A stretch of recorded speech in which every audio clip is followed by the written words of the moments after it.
السلام عليكم ورحمة الله. إن الحمد لله نحمده ونستعينه ونؤمن به ونتوكل عليه ونعوذ بالله من شرور أنفسنا ومن سيئات أعمالنا. من يهده الله فلا مضل له ومن يضلل فلا هادي له. وأشهد أن لا إله إلا الله وحده لا شريك له.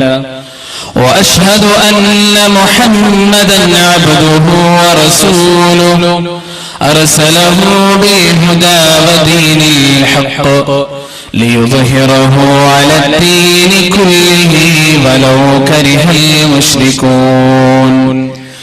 أما بعد فإن خير الحديث كتاب الله وخير الهدي هدي محمد صلى الله عليه وسلم وشر الأمور محدثاتها وكل محدثة بدعة وكل بدعة ضلالة وكل ضلالة في النار. يا أيها الذين آمنوا اتقوا الله حق تقاته ولا تموتن إلا وأنتم مسلمون. اللهم صل على محمد وعلى آل محمد كما صليت على إبراهيم وعلى آل إبراهيم. اللهم بارك على محمد وعلى آل محمد كما باركت على إبراهيم وعلى آل إبراهيم إنك حميد مجيد. أعوذ بالله من الشيطان الرجيم. يا أيها الناس اعبدوا ربكم الذي خلقكم والذين من قبلكم لعلكم تتقون. الذي جعل لكم الأرض فراشا والسماء بناء وأنزل من السماء ماء فأخرج به من الثمرات رزقا لكم فلا تجعلوا لله أندادا وأنتم تعلمون. ബഹുമാനമുള്ള നാട്ടുകാരെ, സഹപ്രവർത്തകരെ, അള്ളാഹുവിന്റെ നിയമങ്ങളും നിർദ്ദേശങ്ങളും ജീവിതത്തിന്റെ എല്ലാ മേഖലകളിലും പാലിക്കണേ എന്ന് ഉണർത്തുകയാണ്. നശ്വരമായ ഈ ലോക ജീവിതത്തിന്റെ ഓരോ നോക്കുകൾക്കും വാക്കുകൾക്കും ചിന്തകൾക്ക് പോലും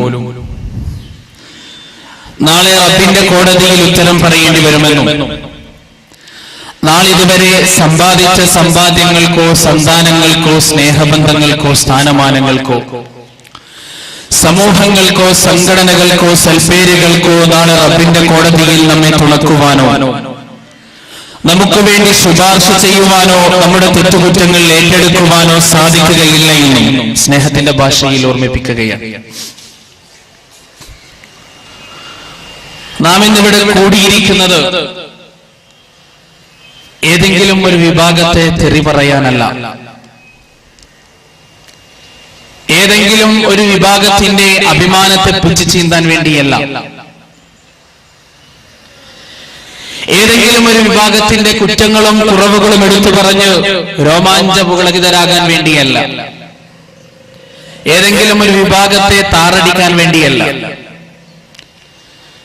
മറിച്ച് ഞാനും നിങ്ങളും ഇന്നിവിടെ കൂടിയതിന്റെ ഉദ്ദേശ ലക്ഷ്യം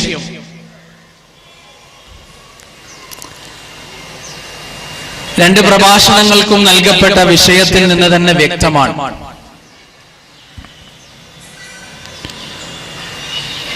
ഞാൻ വരുന്ന കേരളത്തിൽ, കർണാടകയുടെ അവസ്ഥ അറിയില്ല,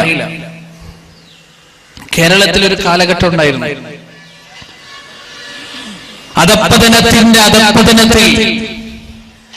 കേരളത്തിലെ മുസ്ലിമീങ്ങൾ ആണ്ടുകിടന്നിരുന്ന ഒരു കാലഘട്ടം. നവോത്ഥാനം എന്താണ്, പുരോഗമനം എന്താണ് എന്ന് തിരിച്ചറിയാത്ത ഒരു കാലഘട്ടം. പ്രസംഗിക്കുമ്പോഴുള്ള പ്രശ്നം എന്താണെന്ന് വെച്ചാല് ഒരുപാട് കടുപ്പുള്ള വാക്കുകൾ ഉപയോഗിക്കുമ്പോൾ ഇവിടെയുള്ള ആളുകൾക്ക് തിരിയോ മനസ്സിലാവോ എന്നറിയില്ല. അതുകൊണ്ട് തന്നെ അല്ലാഹു സുബ്ഹാനഹു വ തആല നമ്മുടെ ഇടയിലുള്ള ഭാഷ എന്നുള്ള ഒരു വിഘ്നം, തടസ്സം അത് മാറ്റി തരുമാറാകട്ടെ.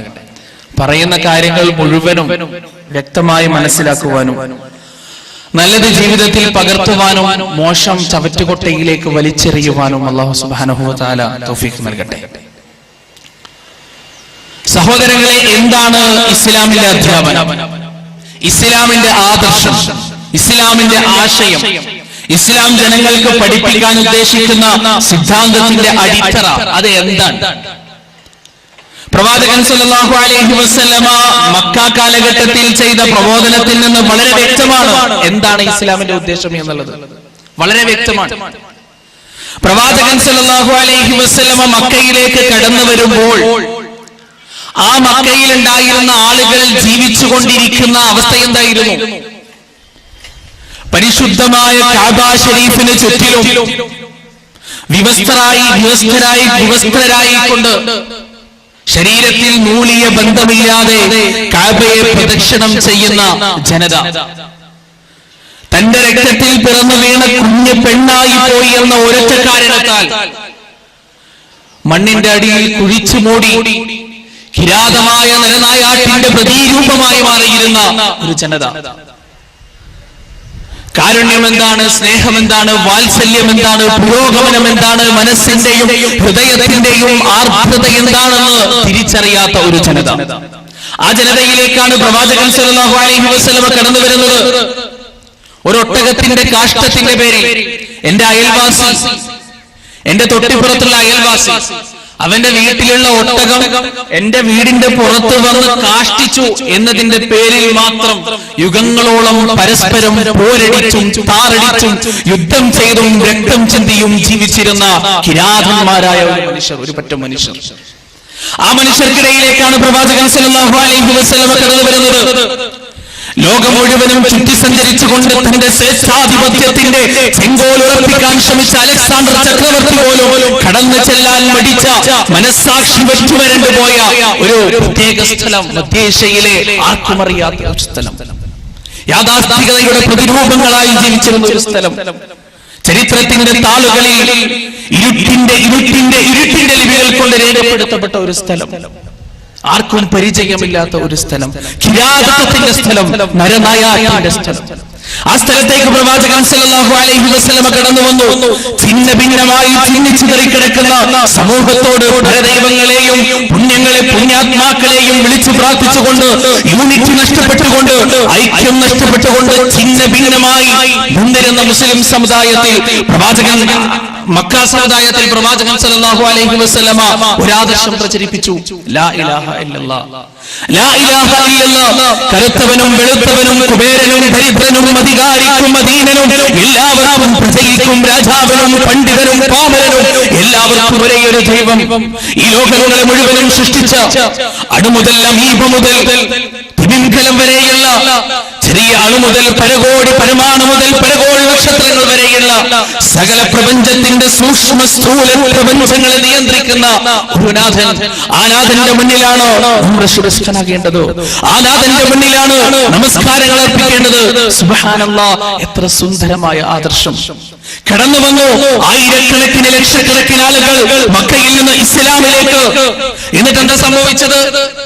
ഒരൊട്ടകത്തിന്റെ കാഷ്ടത്തിന്റെ പേരിൽ യുഗങ്ങളോളം യുദ്ധം ചെയ്തിരുന്ന ഒരുപറ്റ മനുഷ്യർ പിന്നീട് എത്തരത്തിലേക്ക് മാറ്റപ്പെട്ടു. അവരുടെ പരിവർത്തനം, അവരുടെ റീഫോംസ് എത്തരത്തിലായിരുന്നു? 3 സഹാബികൾ മരിക്കാൻ കിടക്കുന്ന ചരിത്രം മദ്രസയിലെ 1-ാം ക്ലാസ് തൊട്ട് മുസ്ലിങ്ങൾ പഠിക്കുന്നതാണ്.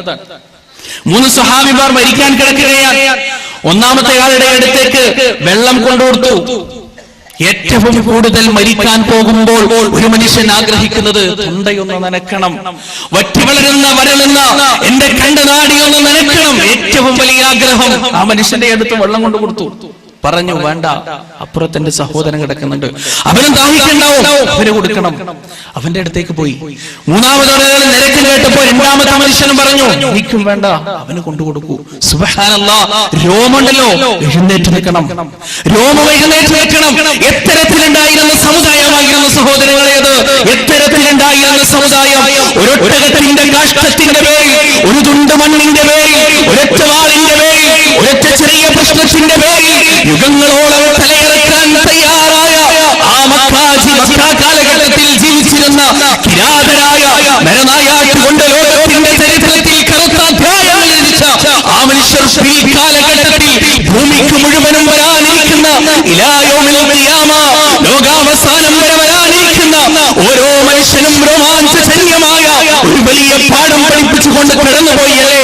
മരിക്കാൻ പോകുന്ന നേരത്ത്, കണ്ടനാടികളിടുന്ന നേരത്ത് കൃഷ്ണമണികൾ മുകളിലോട്ട് ഉയർന്നുകൊണ്ട് കണങ്കാലുകൾ പരസ്പരം കൂടിപ്പിണഞ്ഞ് നിരക്ക് ശബ്ദം പുറപ്പെടുവിച്ചുകൊണ്ട് ഈ ലോകത്ത് നിന്ന് വിട പറയുന്ന ഏറ്റവും വേദനാജനകമായ അവസ്ഥയിൽ പോലും തന്റെ സഹോദരന്റെ നിരക്കം കേട്ടപ്പോ എന്റെ സഹോദരന്റെ ദാഹം തീർത്തിട്ട് മതി, എന്റെ ദാഹത്തിന്റെ പരിഗണന എന്ന് പറഞ്ഞ ഏതെങ്കിലും ഒരു സമുദായത്തെ സഹോദരങ്ങളെ പുരോഗമനത്തിന്റെയും സ്വാതന്ത്ര്യത്തിന്റെയും പടയാളുകൾ എന്ന് അവകാശപ്പെടുന്ന ആളുകളുടെ ചരിത്രത്തിന്റെ താളുകളിൽ എവിടെയെങ്കിലും നമുക്ക് കാണിച്ചു തരാൻ സാധിക്കുമോ?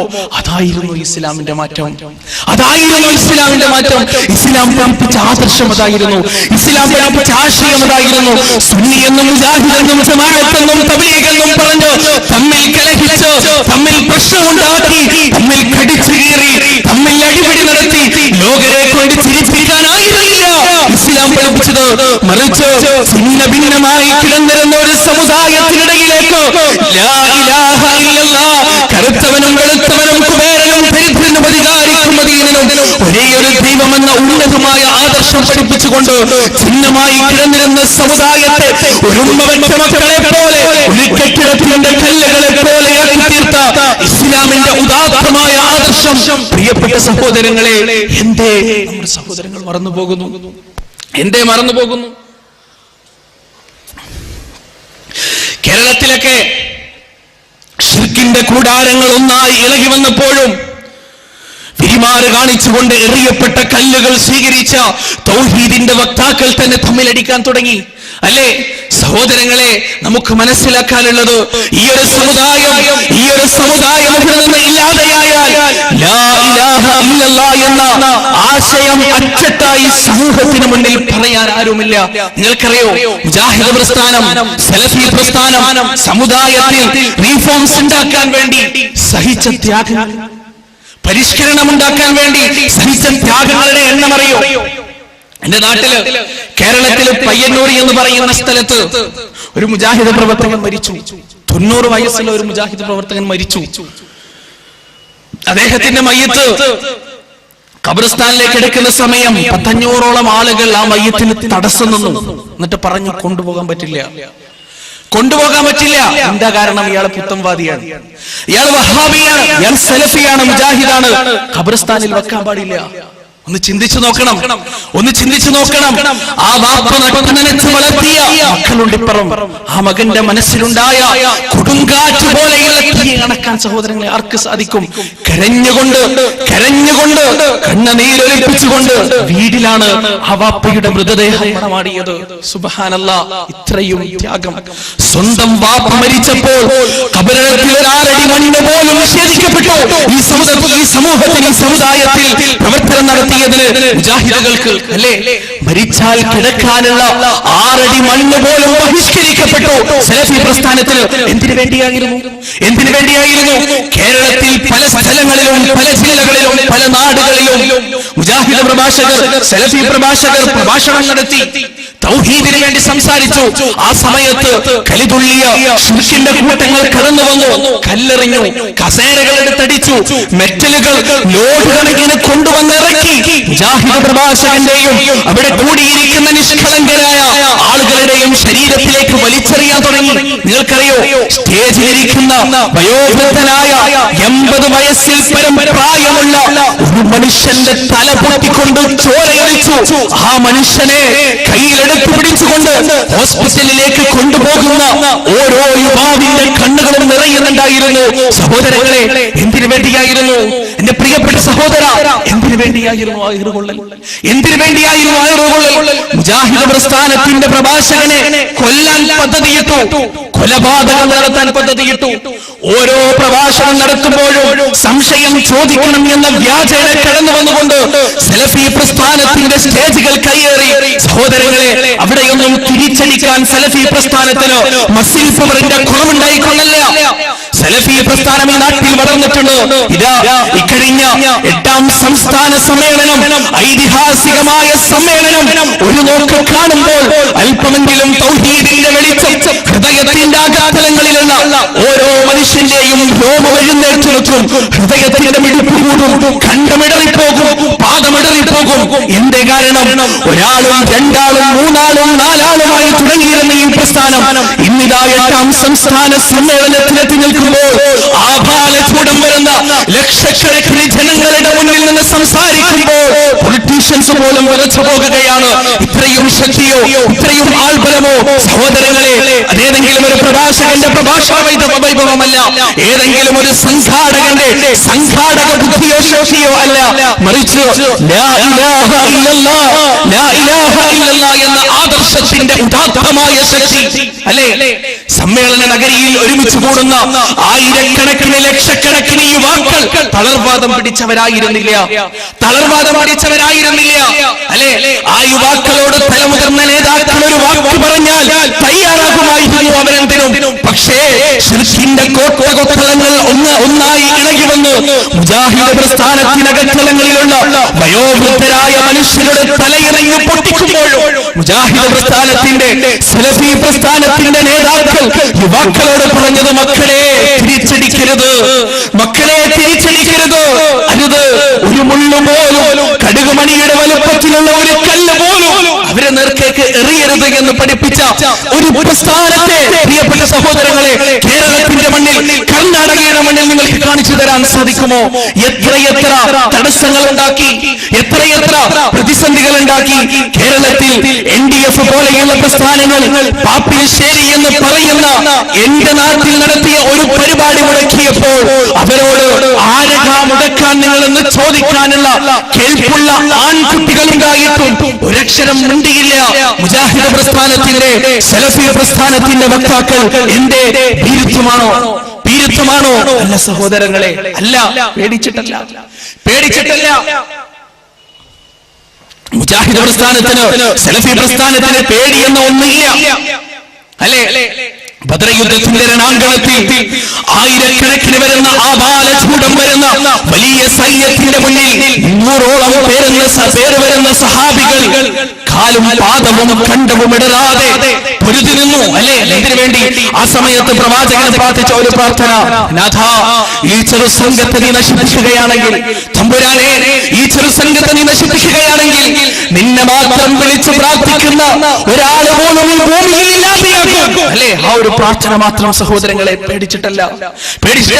ശിർക്കിന്റെ കോട്ടകൊത്തളങ്ങളിൽ പോയി, ഭീമാപള്ളിയുടെ പരിസരത്ത് പോയി ലാ ഇലാഹ ഇല്ലല്ലാഹ് എന്ന് പറയാൻ ധൈര്യം കാണിച്ചു ഈ പ്രസ്ഥാനം. പക്ഷേ അത് പറഞ്ഞതിന്റെ പേരിൽ കല്ലേറുകളും കൂക്കുവളികളും ബഹിഷ്കരണങ്ങളും പ്രയാസങ്ങളും പ്രതിസന്ധികളും പരിഹാസങ്ങളും കടന്നു വന്നപ്പോൾ ഈ പ്രസ്ഥാനം പ്രതികരിച്ചത് അടിച്ചുകൊണ്ടല്ല, തിരിച്ചറിഞ്ഞുകൊണ്ടല്ല, അങ്ങോട്ട് കൂക്കിക്കൊണ്ടല്ല, മറിച്ച് ക്ഷമ കൊണ്ടായിരുന്നു, സഹനം കൊണ്ടായിരുന്നു. അത് മാത്രമേ പ്രവാചകൻ സല്ലല്ലാഹു അലൈഹി വസല്ലമയും പഠിപ്പിച്ചു തന്നിട്ടുള്ളൂ അല്ലെ? ത്യാഗം സഹിക്കുക, പാഞ്ഞു വരുന്ന കല്ല് വിരിമാറ് കാണിച്ചുകൊണ്ട് സ്വീകരിക്കുക, എന്നിട്ട് ധൈര്യസമേതം പറയുക, കേരളത്തിന്റെ മണ്ണിൽ, കർണാടകയുടെ മണ്ണിൽ, ഇന്ത്യയുടെ മണ്ണിൽ, ലോകത്തിന്റെ മണ്ണിൽ തൗഹീദി വക്താക്കളായ ഓരോ സലഫി പ്രവർത്തകന്റെ അവസാനത്തെ തുള്ളി രക്തം കൊണ്ടോ ഈ മണ്ണ് ഈറനണിയുന്നത് വരെ ലാ ഇലാഹ ഇല്ലല്ലാഹ് എന്ന ഉദാത്തമായ ശബ്ദം ലോകത്ത് നിലയ്ക്കുകയില്ല എന്ന് പറയാൻ നമുക്ക് സാധിക്കണം. കണ്ടവും പാദവും ഇടറാതെ പറയാൻ നമുക്ക് സാധിക്കണം. അത് നമുക്ക് സാധിച്ചോ? അതിൽ നിന്ന് നാം എവിടേക്കാണ് പോകുന്നത്? സഹോദരങ്ങളെ, എവിടെയാണോ നാം തുടങ്ങിയത് അവിടേക്ക് തിരിച്ചു വരിക. അവിടേക്ക് തിരിച്ചു വരിക. അല്ലാഹു സുബ്ഹാനഹു വ തആല ഖുർആനിലൂടെ നമ്മോട് ഹൃദയഹാരിയായ ഒരു ചോദ്യം ചോദിച്ചു. ഹൃദയത്തെ തൊട്ടുണർത്തിക്കൊണ്ടുള്ള ഒരു ചോദ്യം സൂറത്തുൽ ബഖറയിലൂടെ. അം ഹസിബതും മൻ തദ്ഖുലുൽ ജന്ന വലമ്മാ യഅതികും മസലുൽ ലദീന ഖലൗ മിൻ ഖബ്ലികും മസ്സതുഹുൽ ബഅസാഉ വൽദറാഉ വസുൽസിലൂ ഹത്താ യഖൂലർ റസൂൽ വല്ലദീന ആമനൂ മഅഹു متى نصر الله ألا إن نصر الله قريب. സത്യവിശ്വാസികളെ, മുസ്ലിമീങ്ങളെ, മുഅ്മിനീങ്ങളെ, നിങ്ങൾ വിചാരിക്കുകയാണോ എളുപ്പത്തിൽ അങ്ങ് സ്വർഗ്ഗത്തിലേക്ക് കടന്നു ചെല്ലാമെന്ന് നിങ്ങൾ വിചാരിക്കുകയാണോ? എങ്കിൽ നിങ്ങൾക്ക് തെറ്റി.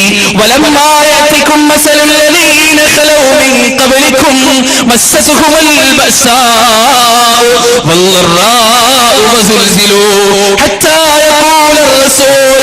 നിങ്ങളുടെ മുൻഗാമികൾക്ക് വന്നെത്തിയിട്ടുള്ള ത്യാഗങ്ങളും പ്രയാസങ്ങളും ബുദ്ധിമുട്ടുകളും വന്നെത്താതെ സ്വർഗ്ഗത്തിലേക്ക് കടന്നു ചെല്ലാമെന്ന് മുസ്ലിമേ നീ കൊതിക്കുകയാണെങ്കിൽ നിനക്ക് തെറ്റി മുസ്ലിമേ. എത്രത്തോളം വല്ലദീന ആമനൂ മഅഹു മതാ നസ്റുല്ലാഹ്. ക്ഷമയുടെ ആചാര്യനായ, വാത്സല്യത്തിന്റെ പ്രതിരൂപമായ, ക്ഷമലോകത്തിന് മുഴുവനും പഠിപ്പിച്ചു കൊടുത്ത പ്രവാചകന്റെ നാവിൽ നിന്ന് പോലും മതാ നസ്റുല്ലാഹ്, എപ്പോഴാണ് അല്ലാഹുവിന്റെ സഹായമെന്ന് ചോദിക്കുന്ന ഒരവസ്ഥ വരെ 3 വർഷക്കാലം ഒരു താഴ്വരയുടെ അടിയിൽ പച്ചവെള്ളം പോലും കൊടുക്കാതെ ബഹിഷ്കരണത്തിൽ ഏർപ്പെട്ട പ്രവാചകനും സഹാബിമാരും. എന്റെ പ്രിയപ്പെട്ട സഹോദരങ്ങളെ, ആ സഹാബിമാരും പ്രവാചകൻ സല്ലല്ലാഹു അലൈഹി വസല്ലമയും വേദന അനുഭവിച്ചത് എന്തിനു വേണ്ടിയായിരുന്നു? ത്യാഗം അനുഭവിച്ചത് എന്തിനു വേണ്ടിയായിരുന്നു? ബുദ്ധിമുട്ട് അനുഭവിച്ചത് എന്തിനു വേണ്ടിയായിരുന്നു? അശ്ഹദു അല്ലാ ഇലാഹ ഇല്ലല്ലാഹ് വ അശ്ഹദു അന്ന മുഹമ്മദർ റസൂലുള്ളാഹ്. ഓരോ മുസ്ലിമിന്റെയും ഹൃദയത്തിന്റെ അകത്തളങ്ങളിലുള്ള രോമാഞ്ചജന്യമായ വചനങ്ങൾ അശ്ഹദു അല്ലാ ഇലാഹ ഇല്ലല്ലാഹ്. ഞാനിതാ സാക്ഷ്യം വഹിക്കുകയാണ്. എല്ലാ ശിർക്കിന്റെ കോട്ടകൊത്തളങ്ങളുടെ മുന്നിൽ വെച്ചും ഞാനിതാ സാക്ഷ്യം വഹിക്കുകയാണ്. അല്ലാഹുവല്ലാതെ മറ്റാരും ആരാധനയ്ക്കർഹനില്ല. ജീവിതത്തിൽ ഇന്ന് വരെ ഒരു കളവ് പോലും പറഞ്ഞിട്ടില്ലാത്ത മുഹമ്മദ് സല്ലല്ലാഹു അലൈഹി വസല്ലം അത് അല്ലാഹുവിന്റെ പ്രവാചകനാണ്, അല്ലാഹുവിന്റെ പ്രവാചകനാണ് എന്ന കലിമത്തിന് വേണ്ടി സഹാബികൾ അനുഭവിച്ച ത്യാഗം എത്രയാണ്, പ്രയാസം എത്രയാണ്, ബുദ്ധിമുട്ട് എത്രയാണ്. കണക്കുകളില്ലാത്ത ബുദ്ധിമുട്ടുകൾ, കണക്കുകളില്ലാത്ത പ്രയാസങ്ങൾ. 40 വയസ്സ് വരെ പ്രവാചകൻ സല്ലല്ലാഹു അലൈഹി വസല്ലമയുടെ പേരെന്തായിരുന്നു? അൽ അമീൻ എന്നായിരുന്നില്ലേ? ട്രസ്റ്റ്വേർത്തി എന്നായിരുന്നില്ലേ? വിശ്വസനീയൻ എന്നായിരുന്നില്ലേ? ജീവിതത്തിൽ ഇന്ന് വരെ ഒരു കളവും പറഞ്ഞിട്ടില്ലാത്തവൻ എന്നായിരുന്നില്ലേ? 40ാമത്തെ വയസ്സിൽ പ്രവാചകൻ സല്ലല്ലാഹു അലൈഹി വസല്ലമ ഈ പ്രപഞ്ചത്തിലുള്ള ഏറ്റവും വലിയ സത്യം വിളിച്ചു പറഞ്ഞു. ആ സത്യം എന്താണ്? ആ സത്യം എന്താണ്? പ്രവാചകൻ പറഞ്ഞു, പ്രിയപ്പെട്ട മക്കയിലെ ജനങ്ങളെ, ഹാശിമിന്റെ മക്കളെ, ഞാനിതാ പ്രഖ്യാപിക്കുകയാണ്, ലാ ഇലാഹ ഇല്ലല്ലാഹ്. നിങ്ങളിൽ മസിൽ പവറുള്ളവനും മസിൽ പവറില്ലാത്തവനും, കറുത്തവനും വെളുത്തവനും, നീണ്ടവനും കുറിയവനും, പണക്കാരനും പണിക്കാരനും, ആണിനും പെണ്ണിനും, സൗന്ദര്യമുള്ളവനും വിരൂപിക്കും, എല്ലാം ഒരേ ഒരു ദൈവം, ഒരേ ഒരു അല്ലാഹുവിനെ മാത്രമേ വിളിച്ചു പ്രാർത്ഥിക്കാൻ പാടുള്ളൂ എന്ന് പ്രവാചകൻ അങ്ങോട്ട് പറഞ്ഞപ്പോ പ്രവാചകൻ സല്ലല്ലാഹു അലൈഹി വസല്ലമയ്ക്ക് അതുവരെ ഉണ്ടായിരുന്ന അൽ അമീൻ എന്ന പേര് നഷ്ടമായി. അൽ അമീൻ എന്ന പേര് നഷ്ടപ്പെട്ടു പോയി. പ്രവാചകനെ തെറി വിളിക്കാൻ തുടങ്ങി, പ്രവാചകനെ ബഹിഷ്കരിക്കാൻ തുടങ്ങി, പ്രവാചകന്റെ തിരുമേനിയിലേക്ക് കല്ലുകൾ പാഞ്ഞു വരാൻ തുടങ്ങി, പ്രവാചകന്റെ വ്യക്തിത്വത്തിലേക്ക് കൂക്കുവിളികളും പരിഹാസങ്ങളും അപഹാസങ്ങളും കടന്നു വരാൻ തുടങ്ങി. സഹിക്കാൻ കഴിയാതെ, ഗത്യന്തരമില്ലാതെ പ്രവാചകൻ സല്ലല്ലാഹു അലൈഹി വസല്ലമ തായിഫിന്റെ മണ്ണിലേക്ക് കടന്നു ചെന്നു. എന്താണോ മക്കയിൽ നിന്ന് അനുഭവിച്ചത് അതിനേക്കാൾ എത്രയോ ഇരട്ടി അവിടെ നിന്ന് പ്രവാചകൻ വേദന അനുഭവിച്ചു, യാതന അനുഭവിച്ചു. കരഞ്ഞുകൊണ്ട്, കണ്ണുനീരൊലിപ്പിച്ചുകൊണ്ട്, ശരീരത്തിൽ ഒലിക്കുന്ന രക്തവുമായി പ്രവാചകൻ സല്ലല്ലാഹു അലൈഹി വസല്ലമ ഒരു മരത്തിന്റെ തണലിൽ ഇരിക്കുന്ന സമയം അതാ കടന്നു വരികയാണ്. അല്ലാഹുവിന്റെ മാലാഖമാർ കടന്നു വരികയാണ്, പ്രപഞ്ചനാഥന്റെ മാലാഖമാർ കടന്നു വരികയാണ്. അണ്ടകടാഹത്തെ സൃഷ്ടിച്ച അഖിലാണ്ട മണ്ഡലത്തിന്റെ നിയന്താവായ അല്ലാഹുവിന്റെ മാലാഖമാർ കടന്നു വന്നുകൊണ്ട് പ്രവാചകനോട് ചോദിക്കുകയാണ്, യാ മുഹമ്മദ് സല്ലല്ലാഹു അലൈഹി വസല്ലം, ഞങ്ങൾ വന്നത് അല്ലാഹു പറഞ്ഞിട്ടാണ്. എന്തിനാണ് വന്നത് മലക്കുകളെ? മലക്കുകൾ മറുപടി പറഞ്ഞു, മുഹമ്മദേ സല്ലല്ലാഹു അലൈഹി വസല്ലം, നീ എങ്ങാനും ഒരു വാക്ക് പറയുകയാണെങ്കിൽ, ഒരു കൽപ്പന തരികയാണെങ്കിൽ, ഇതാ രണ്ട് ഭാഗത്തും പൊങ്ങി നിൽക്കുന്ന ഈ രണ്ട് മലകൾക്കിടയിലിട്ട് ഈ സമുദായത്തെ മുഴുവനും നശിപ്പിച്ചു കളയും. അല്ലാഹുവിന്റെ അപകടകരമായ അല്ലാഹുവിന്റെ ശിക്ഷയ്ക്ക് അവരെ വിധേയമാക്കുകയും ചെയ്യും. അവിടെ വെച്ച് പ്രവാചകൻ സല്ലല്ലാഹു അലൈഹി വസല്ലം പറഞ്ഞ മറുപടി എന്താണ്? മറുപടി, അല്ലാഹുമ്മ ഗ്ഫിർ ലഹും ഫഇന്നഹും ലാ യഅലമൂൻ. അല്ലാഹുമ്മ ഗ്ഫിർ ലഹും ഫഇന്നഹും ലാ യഅലമൂൻ. നാഥാ, അവർക്ക് മാപ്പ് കൊടുക്കണേ നാഥാ, നാഥാ അവർക്ക് പുറത്തു കൊടുക്കണേ തമ്പുരാനെ. കല്ലെറിഞ്ഞവർക്ക് വേണ്ടിയുള്ള പ്രാർത്ഥന, കൂക്ക് വിളിച്ചവർക്ക് വേണ്ടിയുള്ള പ്രാർത്ഥന, പ്രയാസപ്പെടുത്തിയവർക്ക് വേണ്ടിയുള്ള പ്രാർത്ഥന, ഉമ്മയ്ക്കും വാപ്പയ്ക്കും ഇട്ട് ചീത്ത വിളിച്ചവർക്ക് വേണ്ടിയുള്ള പ്രാർത്ഥന, തന്റെ തറവാടിത്തത്തെ ചോദ്യം ചെയ്തവർക്ക് വേണ്ടിയുള്ള പ്രാർത്ഥന, തന്റെ സത്യസന്ധതയെ ചവറ്റുകൊട്ടയിലേക്ക് വലിച്ചവർക്ക് വേണ്ടിയുള്ള പ്രാർത്ഥന, തന്റെ ആത്മാഭിമാനത്തെ കാലിന്റെ അടിയിലിട്ട് ചവിട്ടിയരച്ചവർക്ക് വേണ്ടിയുള്ള പ്രാർത്ഥന, തന്നെ ആക്രമിച്ചവർക്ക് വേണ്ടിയുള്ള പ്രാർത്ഥന. അവരറിവില്ലാത്തവരാണ്, അവര് വിവരദോഷികളാണ്. അതുകൊണ്ട് അവരെ ശിക്ഷിക്കരുതേ, അവരെ നശിപ്പിച്ചു കളയരുതേ എന്ന് പ്രാർത്ഥിച്ച പ്രവാചകൻ സല്ലല്ലാഹു അലൈഹി വസല്ലമയുടെ ചരിത്രത്തിന്റെ താളുകളിൽ തങ്കലിപികൾ കൊണ്ട് രേഖപ്പെടുത്തപ്പെട്ട പ്രവാചകന്റെ ചരിത്രതുല്യമായ ചരിത്രത്തിന്റെ രോമാഞ്ചജന്യമായ പ്രാർത്ഥന എന്റെ പ്രിയപ്പെട്ട സഹോദരങ്ങളെ, മറക്കുവാൻ സാധിക്കുമോ നമുക്ക്? കല്ലേറുകൾ പാഞ്ഞു വന്നപ്പോ ഭീമാറ് കാണിച്ചുകൊണ്ട് സ്വീകരിച്ച് ആളുകൾ കുഞ്ഞനം കുത്തിയപ്പോ അതിനെ പുഞ്ചിരിച്ചുകൊണ്ട് മറുപടി പറഞ്ഞ പ്രവാചകൻ സല്ലല്ലാഹു അലൈഹി വസല്ലം, ജീവിതത്തിൽ ഇന്ന് വരെ അനാവശ്യമായി കോപം കാണിക്കാത്ത പ്രവാചകൻ സല്ലല്ലാഹു അലൈഹി വസല്ലം, ജീവിതത്തിൽ ഇന്ന് വരെ അനാവശ്യമായ ഒരു ഉറുമ്പിന്റെ കുഞ്ഞിനെ പോലും നോവിക്കാത്ത പ്രിയപ്പെട്ട പ്രവാചകൻ സല്ലല്ലാഹു അലൈഹി വസല്ലം, ജീവിതത്തിൽ ഇന്ന് വരെ ഒരു മനുഷ്യന്റെ കണ്ണുനീരിന് പോലും അനാവശ്യമായി കാരണക്കാരനാകാത്ത പ്രവാചകൻ സല്ലല്ലാഹു അലൈഹി വസല്ലം, തന്റെ വിരിപ്പിൽ ഒരു പൂച്ച കിടന്നുറങ്ങുന്നത് കണ്ടുകൊണ്ട് ആ പൂച്ചയുടെ ഉറക്കം ഭംഗപ്പെടുത്താതെ നെറ്റിത്തടങ്ങൾ മണ്ണിലേക്ക് സമർപ്പിച്ച പ്രവാചകൻ സല്ലല്ലാഹു അലൈഹി വസല്ലം, തനിക്ക് മുന്തിരി കൊണ്ട് തന്ന സ്ത്രീയുടെ കണ്ണ് നിറയാതിരിക്കാൻ വേണ്ടി ആ പുളിക്കുന്ന മുന്തിരി മുഴുവനും കഴിച്ചുകൊണ്ട് ആ സ്ത്രീയുടെ ആത്മാഭിമാനത്തെ സംരക്ഷിച്ച പ്രവാചകൻ സല്ലല്ലാഹു അലൈഹി വസല്ലം, പ്രവാചകൻ സല്ലല്ലാഹു അലൈഹി വസല്ലം ഈ ത്യാഗങ്ങൾ മുഴുവനും സഹിച്ചത്, ബുദ്ധിമുട്ടുകൾ മുഴുവനും സഹിച്ചത് പ്രിയപ്പെട്ട സഹോദരങ്ങളെ, പിൽക്കാലത്ത് വരുന്ന കോടിക്കണക്കിന് മുസ്ലിമുകളുടെ നാവിൽ നിന്ന് വാഴ്ത്തപ്പെടാൻ വേണ്ടിയല്ല, കോടിക്കണക്കിന് മുസ്ലിമീങ്ങൾ തന്നെ നല്ലത് പറയാൻ വേണ്ടിയല്ല, കോടിക്കണക്കിന് മുസ്ലിമീങ്ങൾ തന്റെ നബിദിനം ആഘോഷിക്കാൻ വേണ്ടിയല്ല, മറിച്ച് പ്രവാചകൻ ത്യാഗം അനുഭവിച്ചത് അശ്ഹദു അല്ലാ ഇലാഹ ഇല്ലല്ലാഹ് വഅശ്ഹദു അന്ന മുഹമ്മദർ റസൂലുള്ളാഹ്, അല്ലാഹു മാത്രമാണ് ആരാധ്യൻ, അവനെയല്ലാതെ മറ്റാരെയും വിളിച്ചു പ്രാർത്ഥിക്കാൻ പാടില്ല, നേർച്ചകൾ അർപ്പിക്കാൻ പാടില്ല. ബുദ്ധിമുട്ടിന്റെ സമയത്ത് നിന്റെ വിളികൾ ഉയർന്നു പോകേണ്ടത് അല്ലാഹുവിലേക്കാണ്. വഇദാ സഅലക ഇബാദി അന്നി ഫഇന്നി ഖരീബ് ഉജീബു ദഅവത ദാഇ ഇദാ ദഅൻ ഫൽയസ്തജീബു ലി വൽയുമിനൂ ബി ലഅല്ലഹും യർഷുദൂൻ. പ്രവാചകരെ, എന്റെ അടിമകൾ എന്നെ കുറിച്ച് നിന്നോട് ചോദിക്കുന്ന സമയത്ത് നീ അവരോട് പറഞ്ഞു കൊടുക്കണേ, ഫഇന്നി ഖരീബ്, ഞാൻ വളരെയധികം അടുത്തവനാണ്. ലോകങ്ങളെ സൃഷ്ടിച്ച തമ്പുരാൻ, നെബുലകളെ പടച്ച തമ്പുരാൻ, ശതകോടി നക്ഷത്രങ്ങളെ വിധാനിച്ച തമ്പുരാൻ, തമോഗോത്രങ്ങളെ സൃഷ്ടിച്ച തമ്പുരാൻ, കോടിക്കണക്കിന് ഗാലക്സികൾക്ക് അതിന്റെ രൂപങ്ങൾ നൽകിയ തമ്പുരാൻ, BCI സിസ്റ്റം വഴി തലച്ചോറിന്റെ അകത്തളങ്ങളിൽ ഉണ്ടാകുന്ന ആന്തോളനങ്ങൾ കമ്പ്യൂട്ടറിന്റെ മോണിറ്ററിൽ രേഖപ്പെടുത്താൻ മാത്രം പ്രാപ്തി നേടിയ മനുഷ്യ മസ്തിഷ്കത്തിന്റെ ശിക്ഷാവായ നാഥൻ ഖുർആനിലൂടെ പറയുന്നു, വനഹ്നു അഖ്റബു ഇലൈഹി മിൻ ഹബ്ലിൽ വരീദ്.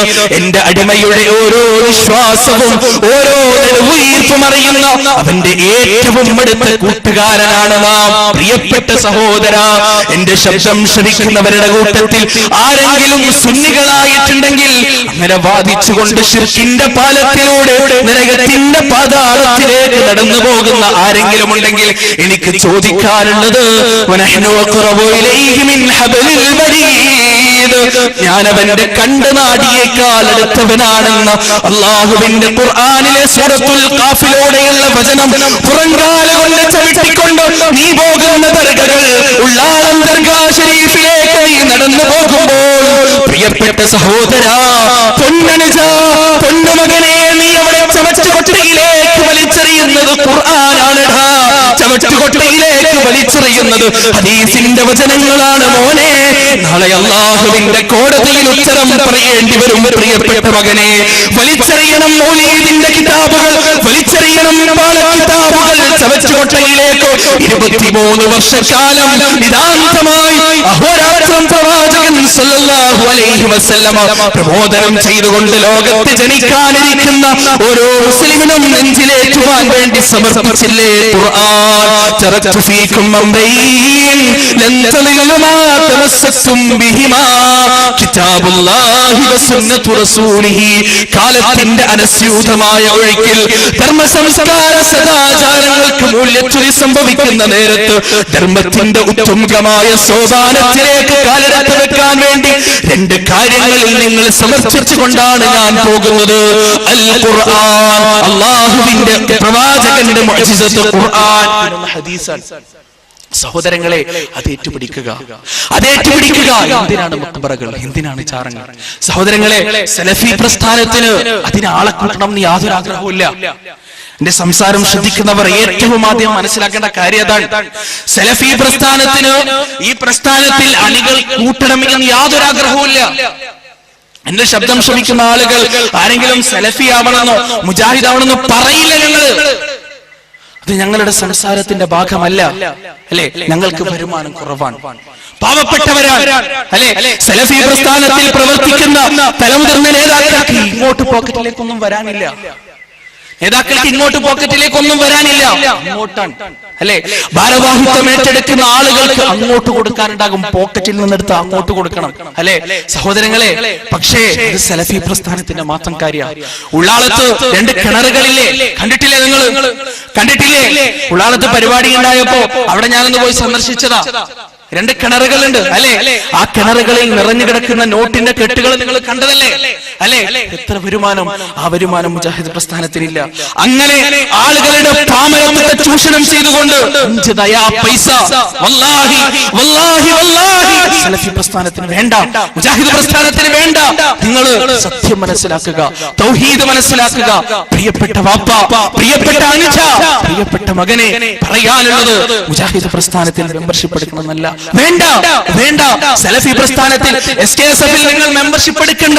മറിച്ച് ഖുർആനും ഹദീസും ഒരു നോക്കുന്നു വായിച്ചൂടെ? അല്ലെ, ഈ നബിദിനത്തിന്റെ ദിനങ്ങളിൽ മൗലൂദിന്റെ പാരായണം നീ നടത്തുമ്പോൾ വർഷങ്ങളായി അല്ലാഹുവിന്റെ മുന്നിൽ നീ പാരായണം ചെയ്യുന്ന അൽഹംദുലില്ലാഹി റബ്ബിൽ ആലമീൻ അർറഹ്മാനിർ റഹീം മാലികി യൗമിദ്ദീൻ ഇയ്യാക നഅ്ബുദു വ ഇയ്യാക നസ്തഈൻ എന്ന ഫാത്തിഹയുടെ വചനത്തിന്റെ അർത്ഥം പോലും നിനക്കറിയോ സഹോദര? അറിയോ? നെഞ്ചത്ത് കൈവച്ചുകൊണ്ട് ചിന്തിച്ചിട്ടുണ്ടോ ഇതുവരെ? മരിച്ചു പോകണ്ടേ, മരിച്ചു പോകണ്ടേ? നാളെ റബ്ബിന്റെ കോടതിയിൽ മാശറയിൽ വെച്ച് ചോദ്യം ചെയ്യപ്പെടുമ്പോ അല്ലാഹുവോട് എന്താ പറയാ? ഞാൻ കാന്തപുരത്തിന്റെ ആളായിരുന്നു, ഞാൻ AP-യുടെ ആളായിരുന്നു, IK-യുടെ ആളായിരുന്നു, ഞാൻ മുജാഹിദായിരുന്നു, ജമാഅത്തായിരുന്നു. അതാണോ പറയുക?